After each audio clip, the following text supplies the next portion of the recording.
और लेकिन एक एवरेज बच्चा जिनको पता ही नहीं स्मार्ट स्टडी कैसे होती है, वो तो भाई मैथ अच्छा है तो मैथ ही पढ़ते जा रहा, सिर्फ मैथ पढ़ के टॉपर थोड़ी बन जाएंगे।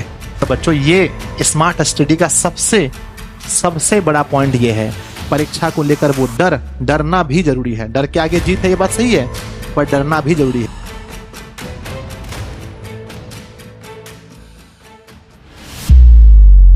हाँ तो नमस्ते बच्चों, आप अक्सर ये देखते होंगे कि कुछ लोग बहुत ज्यादा मेहनत करते हैं, उसके बाद भी उनका बोर्ड परीक्षा में नंबर उतना अच्छा नहीं आता है।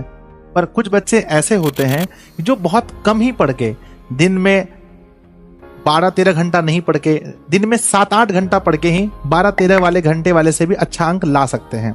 तो इसके पीछे क्या लॉजिक होता है? आप हमेशा ये बात सोचते होंगे कि सर ऐसा वो खास क्या करते हैं, या जो लोग टॉपर बनते हैं वो नॉर्मल लोगों से क्या अलग करते हैं। तो बच्चों मैं इस वीडियो में आपको यही बताने वाला हूं कि आखिर स्मार्ट स्टडी करने का 5 वो तरीका क्या है।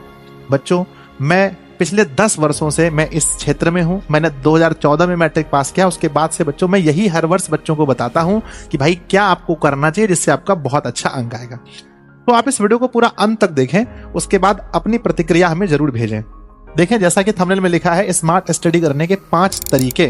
क्या वो 5 तरीका है जो अभी से आपको अपनाना है, जिससे आपको बोर्ड परीक्षा में बहुत ज्यादा मदद मिलेगी। सबसे पहला, एक चीजों को अपनी कॉपी में नोट जरूर कीजिएगा, लिखकर कहीं जरूर रख लीजिएगा। सबसे पहला फर्स्ट है टाइम टेबल या स्लॉट बनाकर पढ़ना।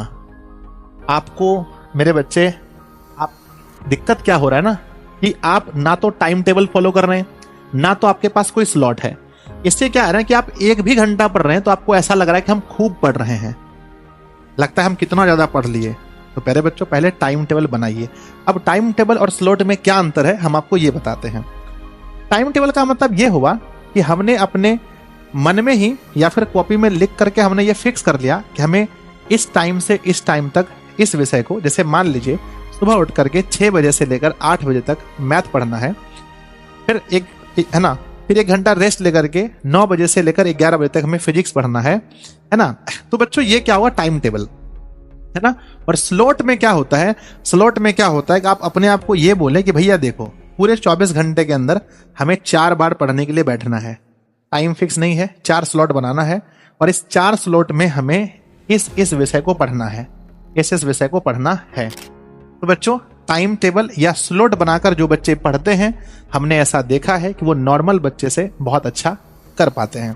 ठीक है, तो अभी से ही टाइम टेबल और स्लॉट बना करके पढ़िए। और हर विषय को, मैं हमेशा कहता हूं कि बच्चों सभी विषय को थोड़ा थोड़ा समय दीजिए, है ना, सभी विषय को, है ना। जैसे कि आपका हिंदी बहुत अच्छा है, फिर भी कम से कम 30 मिनट का भी स्लॉट जरूर रखिए अपने टाइम टेबल में। हिंदी को प्रत्येक दिन 30 मिनट भी जरूर रखिए, लेकिन जरूर रखना है, ऐसा नहीं कि हिंदी को छोड़ देंगे। हर विषय को डेली देखना है। इससे क्या होगा कि एग्जाम का जो आपके अंदर प्रेशर रहेगा वो किसी विषय का नहीं रहेगा। ठीक है, तो पहली बात आपको मैंने बोला, अगर आप स्मार्ट स्टडी करना चाहते हैं तो आप एक अच्छा टाइम टेबल या स्लॉट बना करके ही पढ़ें। ठीक है, स्लॉट को मैं एक बार फिर से समझाता हूं। मान लीजिए कि मुझे पता है कि दिन में मुझे 4 बार पढ़ने बैठना है 2-2 घंटे के लिए, है ना, लेकिन मेरा टाइम फिक्स नहीं है, 4 बार बैठना है। तो उसके बाद कौन कौन सा विषय पढ़ना है अपनी रुचि के अनुसार पढ़िए। किसी का भी टाइम टेबल कॉपी मत करें, क्योंकि आपका जो दिनचर्या है और किसी और का दिनचर्या वो मैच नहीं करेगा बच्चों। कोई ज्यादा रात को पढ़ने वाले हैं, कोई दिन को, कोई दोपहर में, इसलिए अपनी दिनचर्या खुद से बनाएं। ठीक है, दूसरा क्या है, खुद का मूल्यांकन करके हर विषय में समय दें। बच्चे क्या कर रहे हैं ना, बच्चे गलती कर रहे हैं। गलती क्या कर रहे हैं, खुद का मूल्यांकन कैसे करेंगे। देखो आपको अच्छे से पता है कि आपका सबसे अच्छा विषय क्या है। जैसे 10th के विद्यार्थी हैं आपको पता है आपका मैथ अच्छा है लेकिन संस्कृत खराब है, तो ये मूल्यांकन हुआ अपने आप का। आपको संस्कृत विषय में थोड़ा ज्यादा समय देना चाहिए। आप 12th के विद्यार्थी, आपको पता है कि हमारा फिजिक्स ठीक है, केमिस्ट्री में मेहनत करनी है तो केमिस्ट्री में मेहनत कीजिए, है ना। ये होता है स्वयं का मूल्यांकन। अपने आप से पूछिए कि भाई अगर आज आपको पेपर में बैठा दिया जाए तो सबसे अच्छा अंक आप किस विषय में ला सकते हैं। जिस विषय में कमजोरी लग रहा है उस विषय में थोड़ा टाइम बढ़ा दीजिए। इसी को कहते हैं कि खुद का मूल्यांकन। एक टॉपर विद्यार्थी या एक अच्छा विद्यार्थी इसी तरह से पढ़ता है कि जो विषय कमजोर है उसको समय थोड़ा ज्यादा देता है। और लेकिन एक एवरेज बच्चा जिनको पता ही नहीं स्मार्ट स्टडी कैसे होती है, वो तो भाई मैथ अच्छा है तो मैथ ही पढ़ते जा रहा है, बाकी आप सिर्फ मैथ पढ़ के टॉपर थोड़ी बन जाएंगे। टॉपर बनने के लिए हर विषय में 95+ चाहिए मार्क्स, समझ रहे ना। तो खुद का मूल्यांकन करें, उसके बाद हर विषय का टाइम बांटे बच्चों। तीसरा पॉइंट जो बहुत बड़ा पॉइंट है, रिवीजन का बेस्ट तरीका अपनाएं। बच्चे अधिक से अधिक टाइम यहां बर्बाद कर रहे हैं। इतना अगर हम देखते हैं रिवीजन के लिए, कितने बच्चे फिर से लेक्चर देख रहे हैं, कितने बच्चे फिर से लेक्चर देख रहे हैं। दिस इज नॉट पॉसिबल, आप दोबारा सभी लेक्चर को नहीं देख सकते। कितने बच्चे क्या कर रहे हैं ना कि लेक्चर तो देख रहे हैं, कितने बच्चे क्या कर रहे हैं कि पूरा बुक को, एनसीईआरटी बुक को फिर से पढ़ रहे हैं। नॉट पॉसिबल बच्चों। तो रिवीजन करने का बेस्ट तरीका क्या है, अगर आप दूसरी बार अगर आप करना चाहते हैं ना, पैनल पीडीएफ से भी काम चला सकते हैं, या जो कठिन टॉपिक है डायरेक्ट वहां पहुंच करके काम चला सकते हैं। पढ़ते टाइम में जो चैप्टर कठिन है उस चैप्टर को सिर्फ बना सकते हैं। मान लो आप 12th क्लास के विद्यार्थी हैं, आपको पता है कि हमारा मैथमेटिक्स में मान लीजिए कि 5वां चैप्टर थोड़ा हार्ड है, तो 5वां चैप्टर को ज्यादा बनाएंगे।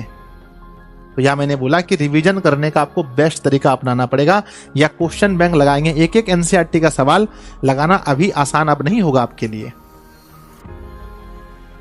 अब ऐसा ना करें कि पूरा दिन, हाँ, और एक चीज जरूर अपनाएं कि आप जो भी दिन में पढ़े, मान लीजिए कि आज हमने जो भी पढ़ा, तो शाम को ये देखना है कि आज हमने जो पढ़ा वो किस किस विषय को पढ़ा और कितने अंक का लगभग मेरा रिवीजन हुआ। नहीं तो पता चलता है दिन में 2-3 घंटा मैथ पढ़ाए और कुछ बनाए ही नहीं, और कोई विषय को हमने टच ही नहीं किया। तो अगर आप रिवीजन अच्छे तरीके से करेंगे तो वो स्मार्ट स्टडी के अंदर आता है बच्चों। रिवीजन आपको अच्छे तरीके से करना है, यानी कम समय देना है आपको रिवीजन में। जहां पर ज्यादा लगेगा वहां ज्यादा, जहां कम वहां कम। ऐसा नहीं कि बस बैठे हैं। और क्या करना है, जब भी रिवीजन करें बच्चों, तो आप नोट्स का सहारा ले सकते हैं। किसका? आप नोट्स का भी सहारा ले सकते हैं। नोट्स, है ना, नोट्स जो है वो रिवीजन करने के लिए सबसे बेस्ट होता है। या आपकी फेयर कॉपी होगा तो वो बहुत बेस्ट होगा। ठीक है, चलिए स्मार्ट स्टडी के लिए सबसे चौथा क्या है? चौथा है एग्जाम के पॉइंट ऑफ व्यू से पढ़ना। जो टॉपर होते हैं या जो बहुत अच्छा अंक लाने के लिए पढ़ते हैं, उन्हें पता होता है ये कि हमें किस विषय में, किस चैप्टर से, कौन से टॉपिक से हमें कितना अंक पूछा जाता है। और ये भी बहुत जरूरी है, अगर आप एक टॉपर बनना चाहते हैं तो सिर्फ पढ़ने से तो आप टॉपर नहीं बन सकते हैं। अगर आप अच्छा अंक लाने के लिए चाहते हैं तो आपको ये पता होगा कि जैसे मान लीजिए हम मैथ के टीचर हैं, बार बार हम मैथ के बारे में बोलते हैं कि मैथ में कहां से हमारा ज्यादा अंक आने वाला है, कहां से कितना अंक आने वाला है। 10th के अगर आप विद्यार्थी हैं तो आप देखिए हमारा कहां से ज्यादा अंक आने वाला है, और उस आधार पर पढ़िए बच्चों, है ना। यानी कि एग्जाम के पॉइंट ऑफ व्यू से हमेशा पढ़ना पड़ेगा। मान लीजिए कि कोई ऐसा चैप्टर है जिसको रिवीजन करने में हमको 10 दिन लगेगा और वहां से सिर्फ 2 अंक आने वाला है, तो आप सोचिए कि वहां आपको कितना टाइम देना है, कैसे टाइम देना है। और आप बोलेंगे कि सर ये एग्जाम का पॉइंट ऑफ व्यू हम समझेंगे कैसे हम जानेंगे? तो प्यारे बच्चों, इसी के लिए हम लेकर आए हैं 5वां, जिसका है ना, जहां पर हमने आपको बताया है कि क्वेश्चन बैंक, है ना। क्वेश्चन बैंक बहुत ज्यादा इंपॉर्टेंट चीज है। हर चैप्टर का क्वेश्चन बैंक जरूर देखें कि भाई इसमें कौन कौन सा क्वेश्चन पूछा गया है, पिछले वर्ष कैसा क्वेश्चन आया है, उसके और मतलब कि 24 में कैसा आया है, 23 में कैसा आया है, 22 में कैसा आया है, बना करके देखें। और बच्चों, अब वो समय आ गया है जब आपको आंसर राइटिंग करनी चाहिए। क्यों? एग्जाम में आपसे पूछा थोड़ी जाएगा, एग्जाम में आपको लिखना है। इसीलिए मैं कहता हूं कि बच्चों अभी से अब आप लोग लिखना शुरू कर दीजिए। अब लिखना शुरू कर दीजिए। सर कैसे लिखें? क्वेश्चन बैंक में उठाइए 2024 का सवाल। हम ये नहीं कहते हैं कि सारे सवाल लगा डालिए, हम ये कहते हैं जितना सवाल आपसे बन सकता है उतने सवाल को बना दीजिए, उतने सवाल का आंसर अपनी भाषा में लिख दीजिए। बस 60% लगभग खत्म है हर चीज में। तो अब आप मॉडल सेट भी लगा सकते हैं। जितना क्वेश्चन आपसे बने उतना क्वेश्चन बनाइए। और बच्चों, ये स्मार्ट स्टडी का सबसे बड़ा पॉइंट ये है, आंसर राइटिंग, क्वेश्चन बैंक लगाना और मॉडल सेट लगाना। ये काम आप करना आप स्टार्ट कर दीजिए, ठीक है ना। नहीं तो आप सिर्फ एनसीईआरटी करते रहेंगे, आप सिर्फ वीडियो लेक्चर देखते रहेंगे, आप सिर्फ यूट्यूब में मैराथन देखते रहेंगे, आप सिर्फ यूट्यूब में वीडियो सर्च मार के देखते रहेंगे, तो नहीं होने वाला है। अब आपको सीरियस होना पड़ेगा।